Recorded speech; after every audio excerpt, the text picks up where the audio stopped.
Most of the shops are around here, on the street or around it.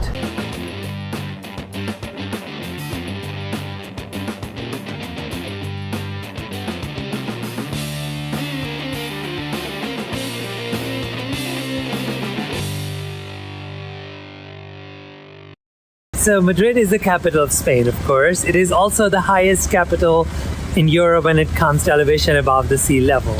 It was founded by the Moors, the North Africans, when they were ruling. And it was actually a small backwater little village, sort of like with a few thousand people. Toledo used to be the actual capital.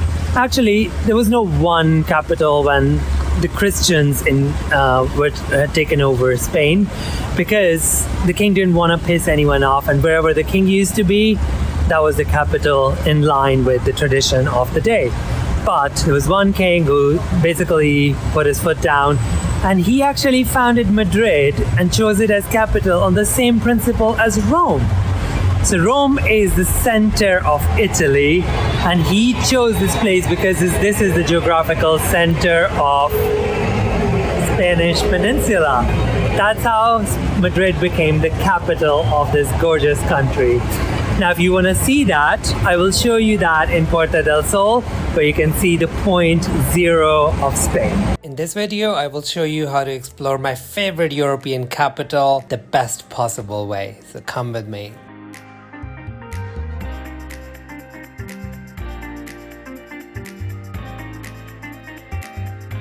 I am at Gran Via, and this is the most touristy central street in Madrid. Now, whether you like it or not, you will come across this street. I mean, there's very little that you don't like here. There's bars, there's restaurants, rooftop bars, there's food, there's architecture. It's really grand. And if you like shopping, this is your street. Most of the shops are around here, on the street or around it. So if that's your thing, this is your main street. But if you don't like shopping, just enjoy the architecture like I do.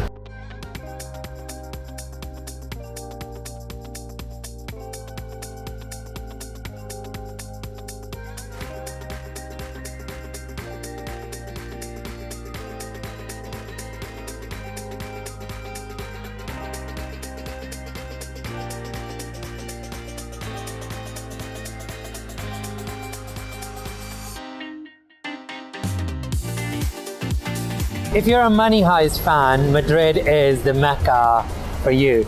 But I am going to spoil it a little bit for you. The building where they actually shoot the series is not the Bank of Spain. The one behind me is. This is Banco de España, or the Central Bank of Spain, or Bank of Spain as it is usually known.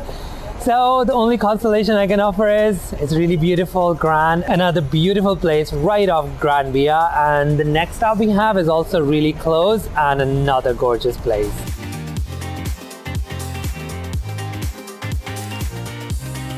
Two things.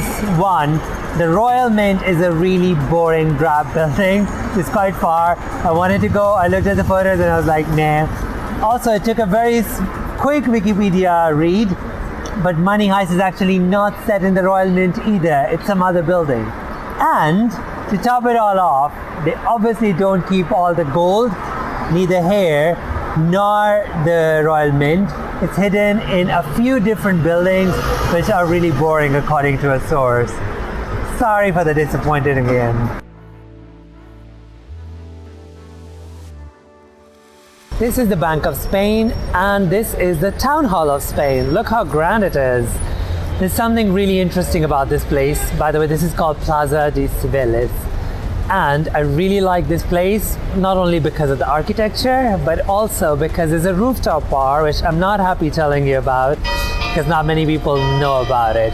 It's reasonably priced, it's relatively peace and quiet, and it offers great views. So I'm giving you one of my secret spots in Madrid.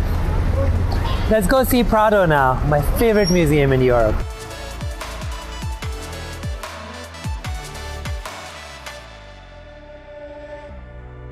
If you watch my videos, you might have noticed I don't really go to museums. This one is an exception. This is the Prado Museum in Madrid, and this is the National Museum. But the main reason it's my favorite is because of Francisco Goya, who's my favorite artist in the entire world. He has his beautiful etchings, which are quite depressing. They are from the Civil War era. And my favorite painting in the entire world, Saturn devouring his son. Unfortunately, I can't take you inside. I think it's for good because you should come and explore this yourself. You definitely need 3-4 hours to come, explore, and do look at Saturn devouring his son. I could stand there for hours just staring at it. It's absolutely beautiful. In terms of general art and culture, Madrid has a lot. There's so many galleries, exhibitions. You're never, ever, ever bored when it's your thing, and you should definitely see at least a couple of them.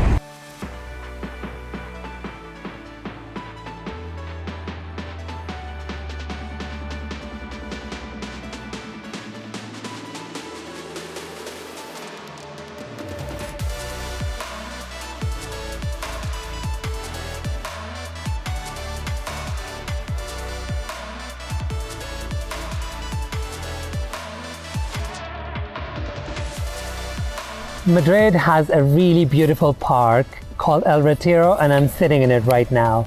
This is my absolute favorite place, not only because it's green, it has nature, but also because it has history, it has culture, and it has nature. So this is the best deal you can ever get. This behind me is the Crystal Palace, which was inspired by the Crystal Palace in London, in Hyde Park. And initially it was built to keep the tropical plants from Philippines, which was a Spanish colony. And the park initially was built as the hunting ground of the king. I believe his name was Philip II. I'm not entirely sure though, so do check on that. But later it was turned into a public park. It has a beautiful lake, plenty of space. You can see, Madrileños here. You can see the tourists, and best of all, if you're coming here in summer, it provides you a lot of reprieve from that hot summer sun. There are exhibitions which are free here. This is actually part of the Reina Sofia Museum. I just went to one inside. I'll show you. It's absolutely beautiful. But I would recommend coming here during the day on a weekday because it can get really, really busy, especially because it's free. So, El Retiro Park is definitely recommended when you visit Madrid.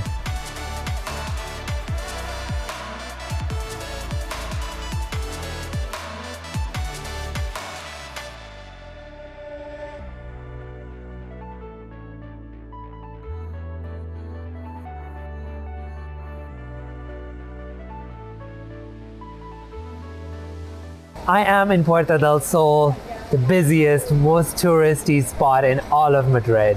Beware of pickpockets. It has this interesting clock which everyone looks at when they are eating the 12 grapes before the midnight. So this is like the Times Square of Spain. And it also has kilometer zero, which is literally the center of Spain. So you can just put your foot down there like I did and feel like you're the center of the country. It also has this statue of the most beloved king of Spain. So generally, it is a great spot for people watching. By the way, if you're coming, that's the bakery at the back, and you definitely have to try their pain au chocolat, which is amazing. And there's a long queue in the evening, so go in the morning. We move on to the next stop.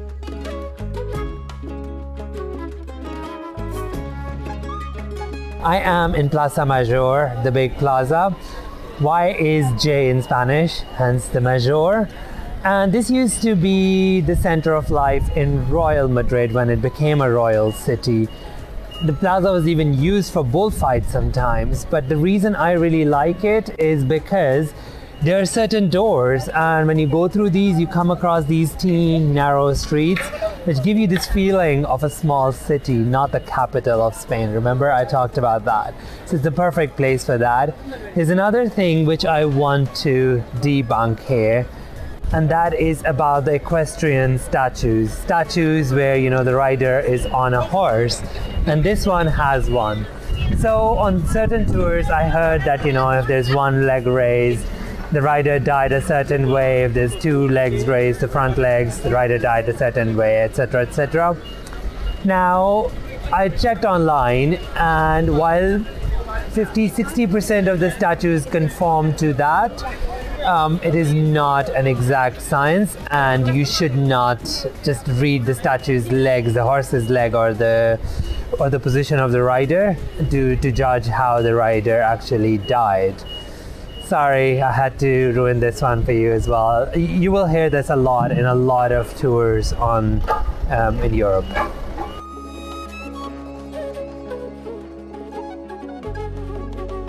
I'm heading next to one of the oldest squares in entire Madrid, Plaza de la Via. By the way, in Spanish, double L is Y. So why do I like this square so much? One, because of the architecture. Two, because a lot of people just miss it because it just passed by without noticing it. But this is one of the best squares because the building right behind me is one of the oldest buildings in Madrid, and if you go around, you will see architecture from different centuries, how Madrid grew up. So this is one of the most interesting and important squares when it comes to Madrid. Do not miss that. I say that to you.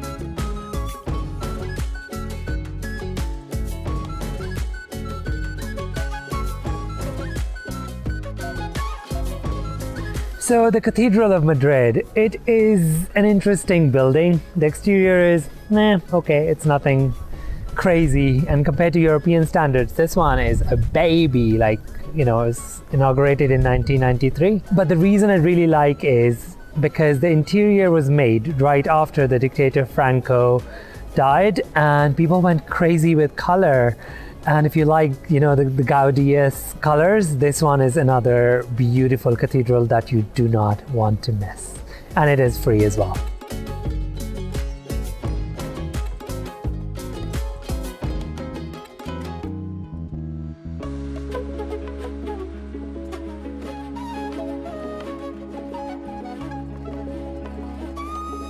Another claim to fame for Madrid is its royal palace, and it is huge. It is beautiful. It has more than 3,000 rooms. It's the largest functioning royal palace in the entire world, and is the largest palace by floor area in the entire Europe. More than 300 bathrooms, and there are a few rooms that are open to the public, like 30, 40-ish. But the most interesting thing is this one's really budget friendly. So if you come between Monday and Thursday, between 4 and 6, you can enter completely free. Amazing! I like that. So I'm gonna go explore the palace, and then we will see something that is right opposite the palace.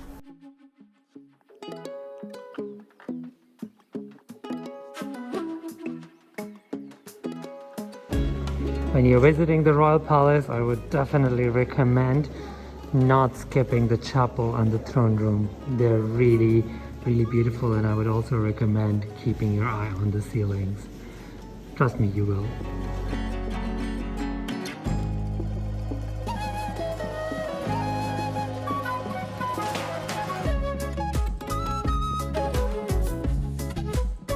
If you're coming to the Royal Palace of Madrid, you have to see the changing of guards, which happens every Wednesday and Saturday at 12 p.m. It's a good place to, come enjoy. It's nothing crazy like the other countries. It's quite, quaint by comparison, and it only lasts like 5 minutes.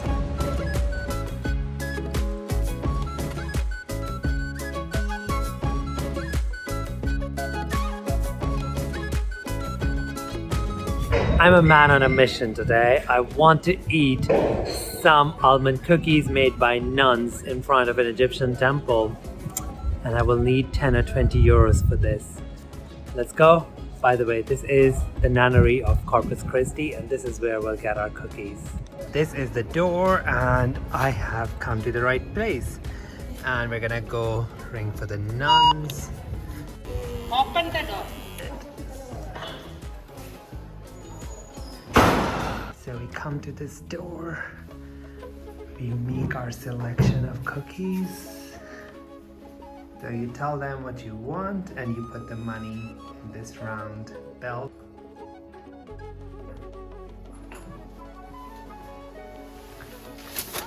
Muchas gracias. The reason it works like this is because the nuns are not supposed to see anyone from outside. So they sell the cookies right here through this little revolving thing. I find it absolutely fascinating. Let's go eat them at the Temple of Debod. I'll tell you more about that when we get there.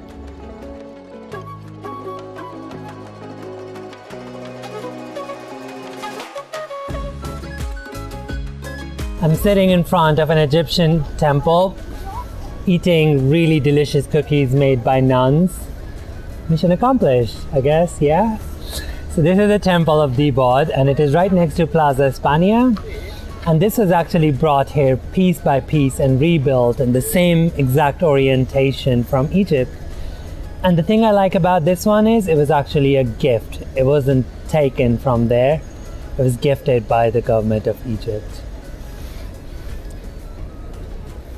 What's better than that?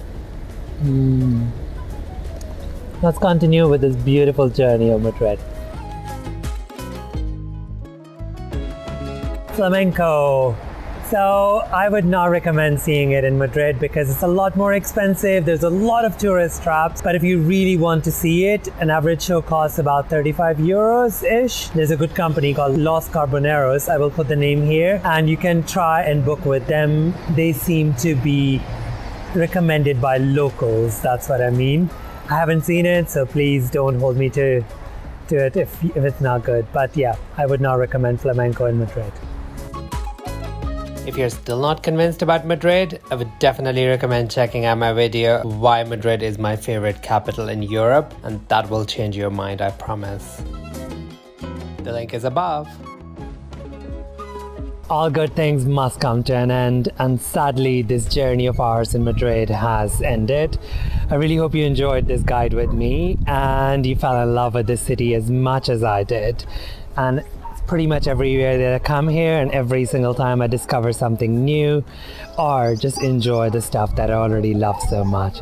I will see you in the next video. Until then, you guys have an amazing day ahead. Bye. This is BrownBoyTravels. I really hope you liked the video. If you did, do like, subscribe, share, and do let me know what you think in comments. I always love some feedback. So I will see you in the next video. Until then, you have a beautiful day ahead.